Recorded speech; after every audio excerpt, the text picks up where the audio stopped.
In this video, I'm going to be installing these ReveD front and rear springs onto my Sakura drift car, rebuilding my front shocks to try to see if I can't get a little more movement. Welcome everyone, my name is Troy, this is Roadside RC. On this channel you will tend to find bashing and crawling and drifting and racing, plus product review videos and how-tos. And today, just that, we've got ReveD. These are the RD001FS rear-wheel drive. These are the front springs in soft, and then I have a couple rates here from their spring box. This is all a rear spring set of 3 different stiffnesses. I'm going to be taking these and I'm going to be trying them out on my drift car to see how it does with the suspension. Personally, when I'm looking at the front spring setup on my drift car, what I'm looking at is I want something where the suspension moves really easy, does not take a lot of force for it to move up and down, and I want it to have a lot of travel. I want it to have upward travel from where it sits, and I want it to have downward travel from where it sits. One of the things that's really important with a rear-wheel drive drift car is transferring weight to the rear wheels. So that means 2 things. That means the rear end needs to have the ability to squat a little bit, and the front needs the ability to raise up to help transfer that weight to the rear tires as you accelerate out of the corner. You also want it to have some easy movement side to side so you can shift that weight as you need it. So these are already the 3 Racing upgraded shocks that I have all the way around on this car. I can provide a link down below to where I actually built those and put those together the first time. But what I want to do is I want to take these ReveD springs, I want to disassemble these. It's probably time to change the shock fluid in them anyway. I'm going to look at the piston holes. I'm going to do all that, all with a guideline of, all right, where's my ride height right now? Can I get it there again? Can I get it to where it'll easily lift up under power? That's all my goal today that I'm going to be looking at, so let's get started. With the spring off, you can see a little bit more detail of the shock here. Honestly, these 3 Racing shocks have done quite well for me. I've been very happy with them. One thing you'll see though is that I've actually have the rod end unscrewed a little bit from the shaft, and that was just to try to get total shock length. So even with it unscrewed, I'm still a little bit shy of 60 millimeters eyelet to eyelet. That's one of the things I would like to also improve while I'm here, is I'm going to go through my parts bin and see if I have any longer ends here, because again, I want to be able to have that upward travel. I want that car to be able to easily move up, and part of what that's going to need is it's going to need total shock length. You can also see where I've already had my spring adjuster, how far down I already had it screwed. That means I was already compressing the spring a little bit and trying to get that height up. Longer rod end here would help me with that. Couple of things to note here. The spring that I took off my car is about 35 millimeters tall.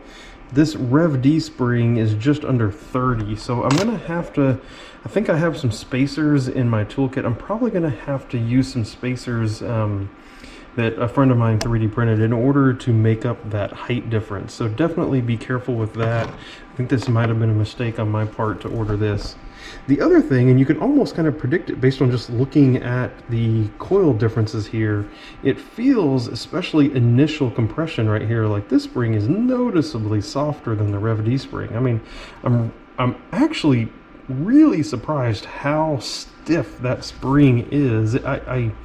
I don't feel as if a front spring should be that stiff, but I mean, I swear they say front spring and they say soft. The other thing, I want to make sure that you can actually see this here, is it says that it actually matters whether or not these the tighter coils here are up or down. And it says that the down orientation is more for like a concrete and a P-tile.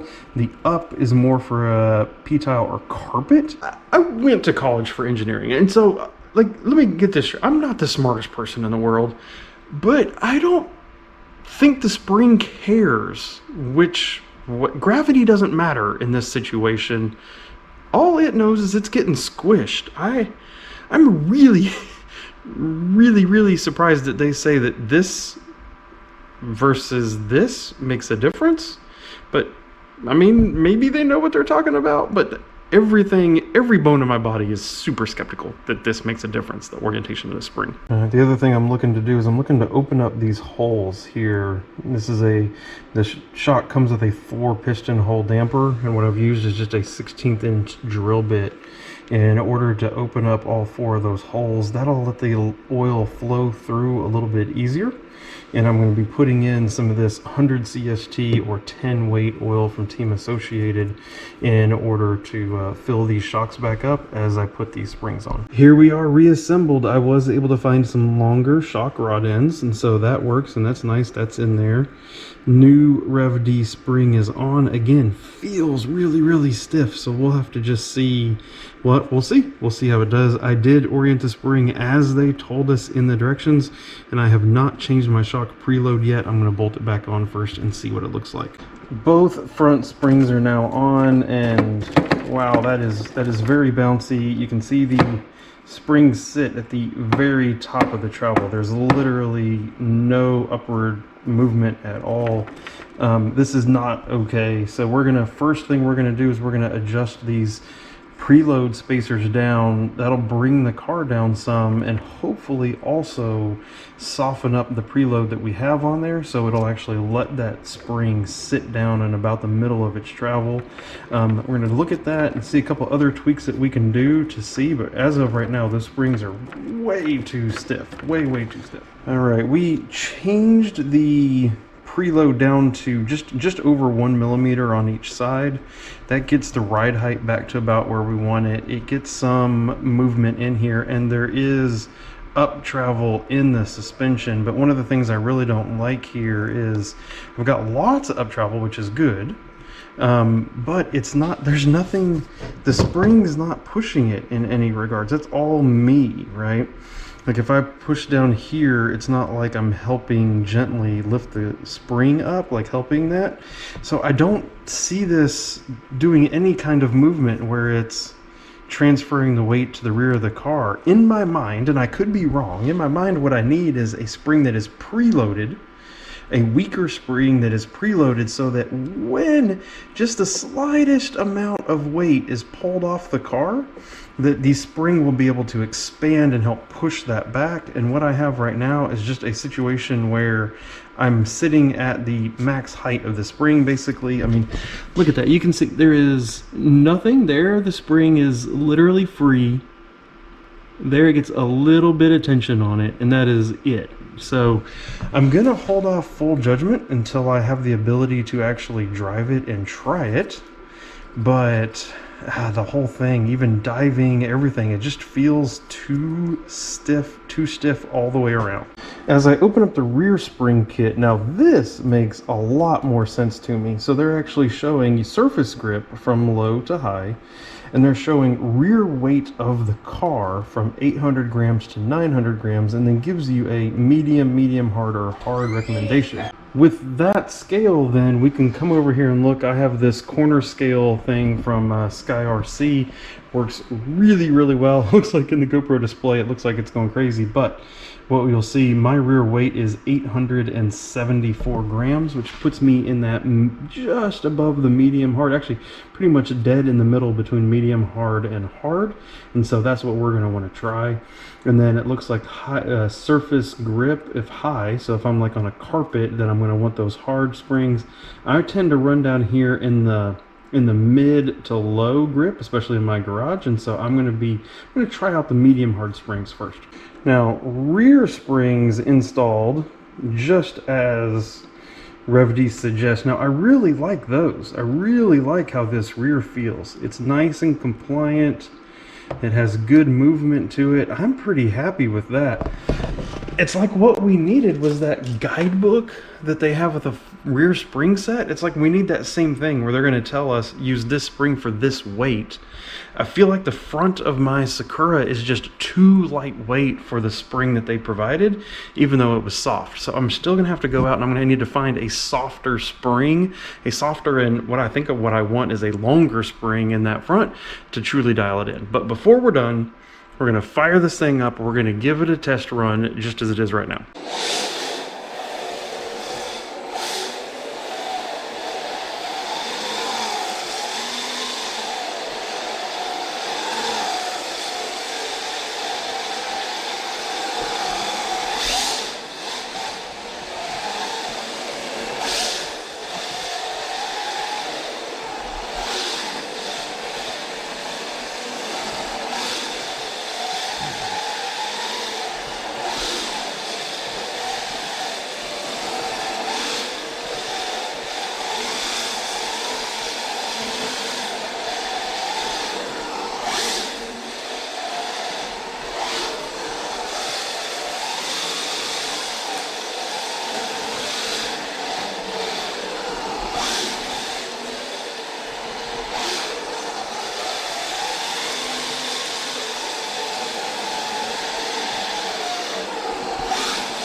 Yeah, so that confirms it just right there. The car drives well. It holds a drift again, everything like that really well.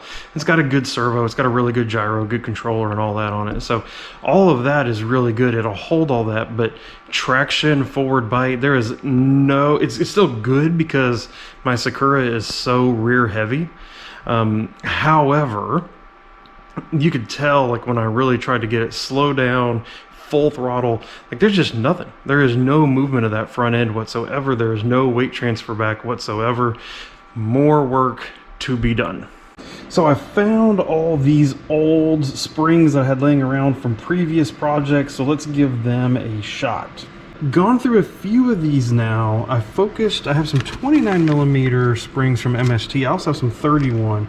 I first tried these orange yellows. It's the softest one out of this super soft coil spring set, and honestly it didn't have enough rebound in it. It was just not a stiff enough spring for the weight that I have in the front of the vehicle. So I stepped up to these orange green, maybe even these orange gold could have been good. I don't know where they are though. They are gone somewhere. And so with the orange green in, plus, you know, appropriate preload, you know, having to mess with the preload on it, it feels really, really good. And I hope you can see this, because what ends up happening is we're sitting here, I got my ride height right about where it was before we started doing this whole endeavor. But then watch as the spring comes up, as I pull, like, we have lots of upward travel.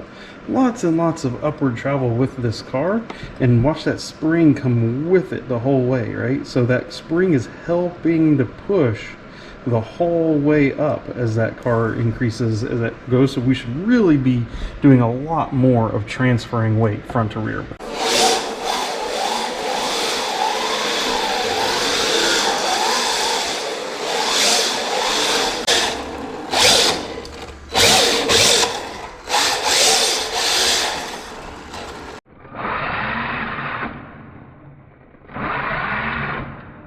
Switched over and trying these Yokomo D170BK. It says it is a front shock spring. Let's give this one a shot.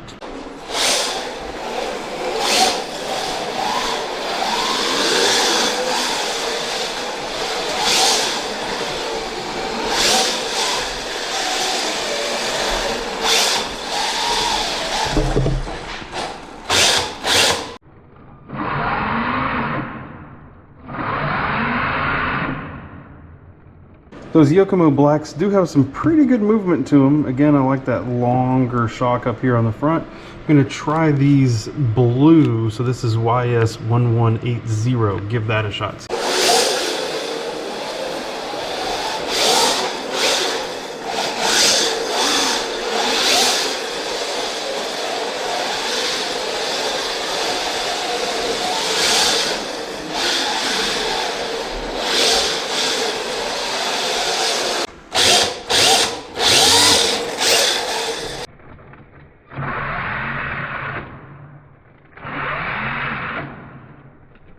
And that is where we are going to end for today. I'm going to leave those Yokomo Blues on here for a little while and give them a little bit more of a thorough test, drive them around. I hope this was useful for you. You know, I am going to get to working. Still some more stuff. There's always more things to tweak on the car. So still a couple more things I'm going to be working on, more videos that are in process. So stay tuned for all those. Hit those notification buttons down below. Hit that subscribe button, and we will see you in the next video. While I'm working on that one, please come over here and check out some other videos we've already made, and we will see you next time. So thank you and goodbye.